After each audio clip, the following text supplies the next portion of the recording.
आज के हदीस मुबारक, वालदीन से हुस्न सुलूक, गुडनेस विद पेरेंट्स। सिदना अब्दुल्लाह बिन उमरो से रवायत ही नबी करीम ने फरमाया, रब की रज़ा वालिद की रज़ा में है और रब का गुस्सा वालिद की गुस्सा में है। रवाह तिर्मिज़ी किताबुल बर वस्सिला 1899। सिदना अब्दुल्लाह बिन उमरो से रवायत ही कि रसूलुल्लाह ने फरमाया, यकीना सबसे बड़े गुनाहों में से यह ही कि कोई शख्स अपनी वालदीन पर लानत भेजे।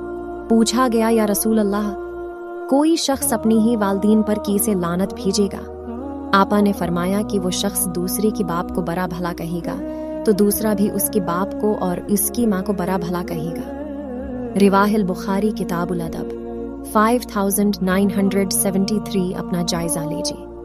आविर वालदीन के साथ अपनी बात करने की और मुआमला करने की अंदाज, इनकी फरमान बरदारी, उनकी ज़रूरतें पूरी करने और काम करने की मुआमलात की इस्लाह